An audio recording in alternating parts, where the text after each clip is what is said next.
Hello my dear students, on 7th of July 2020 we had started a new chapter, that is language of chemistry, and this chapter is mentioned in page number 78 to 83 of your textbook. The topics that we had started was number 1 symbol of an element, number 2 valency, variable valency, number 3 radicals or polyatomic ions, and lastly chemical formula. So let's start with the first topic, that is symbol of an element. So what does symbol of an element actually represents? So symbol of an element will represent the short form of an element, and it has qualitative as well as quantitative significance. Qualitatively, the symbol of an element represents the name of the element, and quantitatively it will represent number A, one atom of the element, and number B, atomic weight expressed in AMU. So AMU means atomic mass unit. For example, the symbol C will represent what? Number 1 carbon, which is a qualitative parameter, and number 2 one atom of carbon, which is a quantitative parameter. The second topic is how to write down the symbol of elements. So there are various ways that was adopted to name or give the symbol of an element. That is, number 1, in some of the cases first letter of the name of the element was taken as its symbol and it is written as capital. For example, carbon, it is represented as capital C, nitrogen as capital N, and oxygen as capital O. In some of the cases, the symbol of the element will have two letters. The first letter is capital and the second letter will be small. For example, cobalt, capital C, small o, nickel, capital N, Ni. In some of the cases, the symbol of the elements have been derived from their Latin names, so which means they have their Latin origin. For example, sodium, whose symbol is Na, has been derived from a Latin name, that is natrium. Likewise, potassium, whose symbol is K, is derived from its Latin name kalium.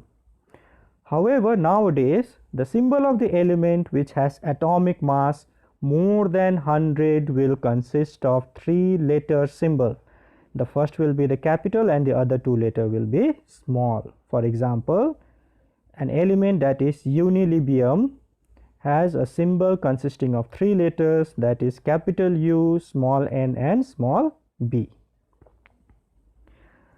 This slide gives us a list of some symbols that has been derived from Latin name of the element. So sodium, whose symbol is Na, has been derived from a Latin word, that is natrium. Potassium, whose symbol is K, is derived from its Latin word, that is kalium. Likewise, iron, whose symbol is Fe, is derived from its Latin name, that is ferrum. Copper, whose symbol is Cu, has been derived from its Latin name, that is cuprum. Silver, whose symbol is Ag, has been derived from its Latin name, that is argentum. Likewise, for gold, mercury, lead, tin, and tungsten also it has been derived from its Latin name. You need not memorize the Latin names of these elements. However, for job interviews and some of the professional examinations, they might ask you the symbol of the element derived from its Latin name. For example, they might ask like mercury, which is a metal, has been, its symbol has been derived from which of its Latin name. So they might give you the option, and one of the option will be hydragyrium. So now you know, isn't it? The symbol of mercury, that is Hg, has been derived from its Latin name hydragyrium. Likewise, for lead also you can see Pb, whose Latin name is plumbum, isn't it? So P and B has been extracted from this Latin word. Now let us quickly recapitulate, if you can remember, the symbols of few elements given below. Let's try it out. For zinc, it will be Zn. For sodium, it should be Na. For oxygen, it should be O. For nitrogen, it should be N. For calcium, it should be Ca. For cobalt, it should be Co. For argon, it should be Ar. For lead, it should be Pb. and for mercury it should be Hg. What is valency then? In our previous session also we had dealt about valency, so it's a quick revision about this topic. So what is valency? You all know it, that it is the combining capacity of an element. The elements are able to combine with each other to form molecule or a compound because of the valency exhibited by an element.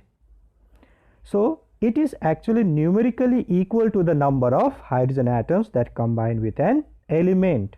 For example, in methane, whose chemical formula is CH4, you can see that 4 atoms of hydrogen will combine with carbon to form methane. Therefore, the valency of carbon will be 4. So we have taken the help to find out the valency of carbon using the number of hydrogen atoms present in methane. So methane has 4 atoms of hydrogen, therefore the valency of carbon will be 4. It is also equal to the number of chlorine atoms that combine with an atom of an element. For example, in magnesium chloride, whose chemical formula is MgCl2, one magnesium atom requires 2 atoms of chlorine to form magnesium chloride. Therefore, the valency of magnesium will be 2. Likewise, it is also equal to the number of oxygen atom with which it combines. For example, in magnesium oxide, whose chemical formula is MgO, you can see that 1 atom of oxygen will combine with 1 atom of magnesium. So its valency will be double the number of oxygen atoms that combines.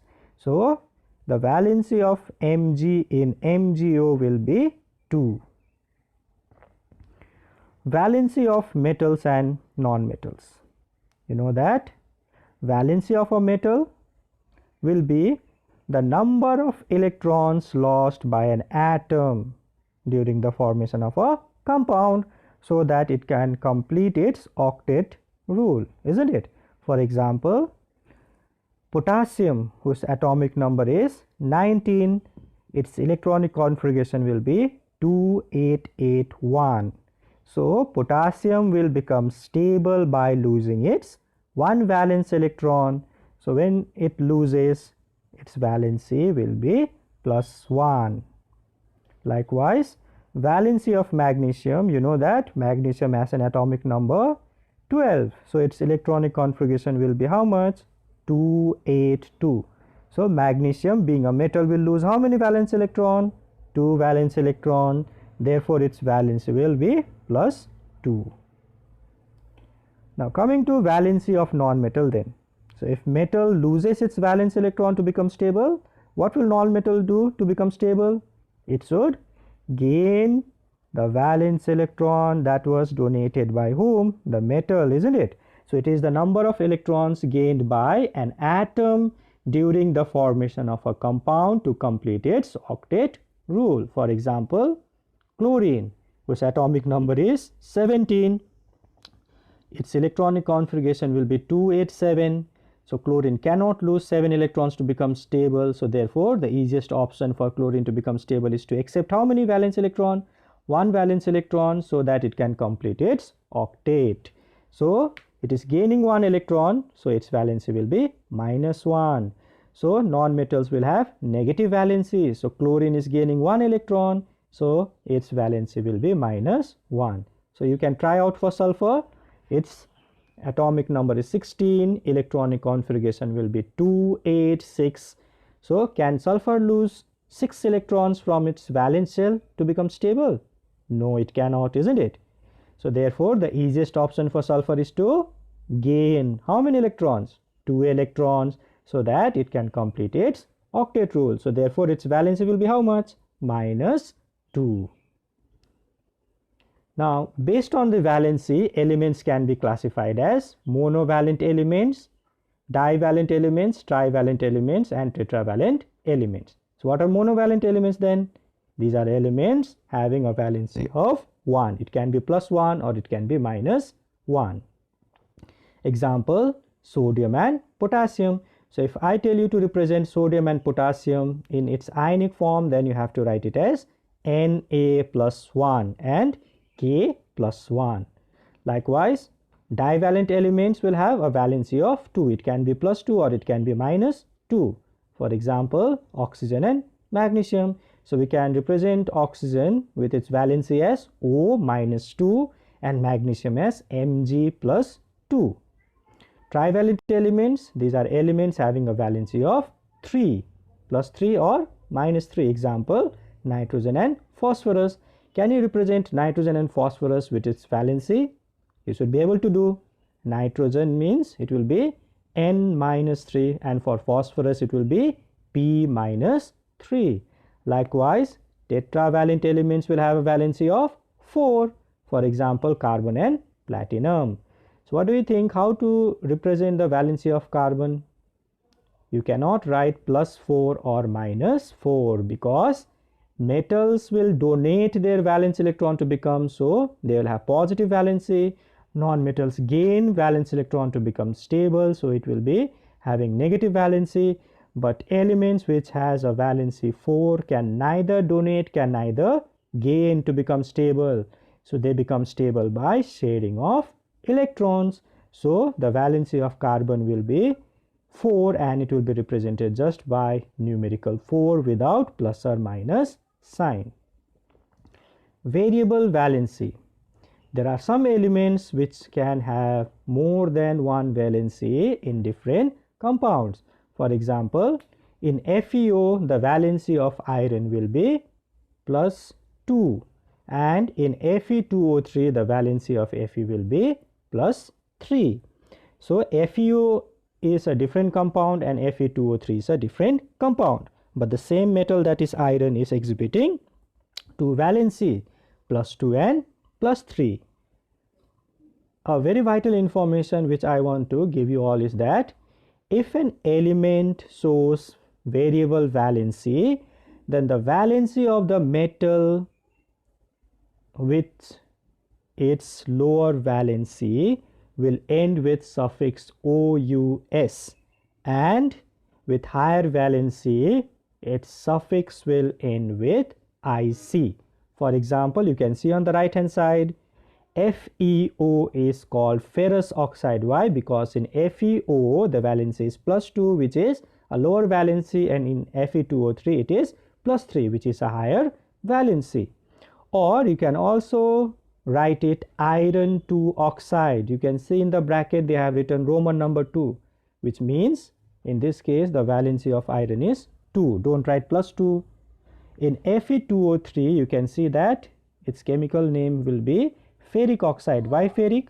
Because in Fe2O3 the iron is having its higher valency. Or you can also write iron 3 oxide. Why Roman number 3 in bracket?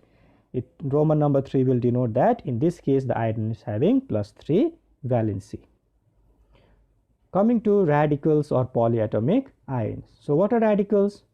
So these are atoms, or it could be group of atoms which can have either a positive charge or a negative charge, but the entire thing will behave as a single unit in a chemical reaction. For example, ammonium radical will have its formula or symbol as NH4 plus 1. So the valency of ammonium radical is plus 1. In sodium radical it can be represented as Na plus 1, and chlorine radical can be represented as Cl minus 1. So you can see that radicals can be a positive radical and it can be a negative radical. The first two radicals, that is ammonium radical and sodium radical, are positive radicals because they have positive valencies, and chlorine radical is a negative radical because it has a negative valency. Acid and basic radicals. So what are acidic or basic radicals? So first, coming to basic radical, if a radical has a positive charge then they will be a basic radical. For example, NH4 plus 1, Na plus 1, K plus 1 and Zn plus 2. If you notice, all these examples of radicals has a positive charge. So they are what kind of radicals? Basic radicals. What about acidic radical then? So just the opposite of basic radical. These are radicals having negative charge. Example, Cl minus 1, F minus 1, CO3 minus 2 and SO4 minus 2. So all of these radicals have a negative charge, so they are what kind of radicals? Acid radicals. How to differentiate between simple and compound radicals? Simple radical, these are radicals which are made up of only one kind of atoms. Example, Cl minus 1, Na plus 1, K plus 1 and Zn plus 2. What about then compound radical? These radicals will be made up of two or more kind of atoms. For example, OH minus 1, NH4 plus 1, CO3 minus 2 and SO4 minus 2. Understood? Chemical formula. What is chemical formula? Chemical formula is the symbolic representation of a molecule of a compound. And what information do we get from a chemical formula? Number one, it tells us the elements forming a molecule. It gives us the information about the molecule is made up of what kind of elements. For example, the chemical formula of water is H2O. And what are the elements forming water molecule? Hydrogen and oxygen, right? And number two, it indicates the number of atoms of each element present in a compound. So, how many atoms of hydrogen and oxygen is present in water? 2 atoms of hydrogen and 1 atom of oxygen. Good. And number three, it further indicates the fixed proportion by weight in which the elements are present. For example, water, isn't it? So the hydrogen and oxygen that makes up water, each of them will have its own weight and they will have a fixed ratio by weight. How to write a chemical formula? It is one of the most important topic from this session. So you will be only able to write the chemical formula of a compound correctly if you know how to write the symbol of the element, you know the valency of the element, you have an idea about positive radicals and negative radicals. Okay, so it is the symbolic representation of a molecule of a compound. What is it? Chemical formula. And while writing a chemical formula, you have to keep it in your mind that the positive radical is written first with the valency at its top and then the negative valency is written later. For example, calcium ion Ca plus 2, it's a positive radical, and O minus 2 is a negative radical. So we want to combine calcium and oxygen to get a chemical formula. So you have to first write down the positive radical with its valency and then only the negative radical. Then the charges, that is the valencies present on the top, will be interchanged and it will be written at the base of the element but without plus or minus sign. That means valencies are written as superscript and the valencies will be exchanged and then that valencies would be written as subscript. For example, you can see that calcium has a valency plus 2 and oxygen has a valency minus 2 and the numbers are getting interchanged, but they are written as subscript. Number 3, the final formula is written by writing the simplest ratio. For example, you can see Ca2O2, 2 and 2 can be cancelled and then it can be simply written as Ca1O1 or simply it can be written as CaO. If it is 1, you may write or you may not write. For example, if I want to write the chemical formula of calcium chloride, so first thing I'll be writing the positive radical, that is Ca plus 2. The second is Cl minus 1. Now what's the second step? Yes, you need to interchange the valencies. That is, the valency of calcium will come for chlorine and for chlorine you will go for calcium. Then these numbers should be written as subscript without sign, that is Ca1 Cl2. So it is already simplified, so you cannot simplify it further, but however you can write it CaCl2 because Ca1 and Ca means the same thing. Another example, aluminium hydroxide. In this case also I'll write the positive radical first with its valency at the top, Al plus 3. and then hydroxide OH minus 1. Next step is interchange the valencies. Valency of aluminium will go for hydroxide ion, that is 3, and for hydroxide will go for aluminium but without any sign. Then these will be written as subscript Al1OH whole thrice, which can be written simply as AlOH whole thrice. Got it? Now regarding the assignment, number 1 is work and make formulas for the following. Number 2, write the names for the following, and number 3, match the following chemical formulas with their chemical names. Instructions are: all the above questions should be done in your exercise copy. Take the help of symbols and valencies, that is positive radicals and negative radicals, given in page number 82 to 83 to solve the above questions. It is very important. No need to email or WhatsApp me. It will be corrected when the school reopens. I am telling you again, the assignment that is being given to you, you will be able to do only if you have understood the concept of symbols, valencies, positive radical, negative radical, the concept of interchanging the radicals and simplifying it. So please take the help of the chart with symbols and valencies, which is for positive and negative radicals, given in page number 82 to 83, and the assignments are mentioned in page number 83 of your textbook. Thank you.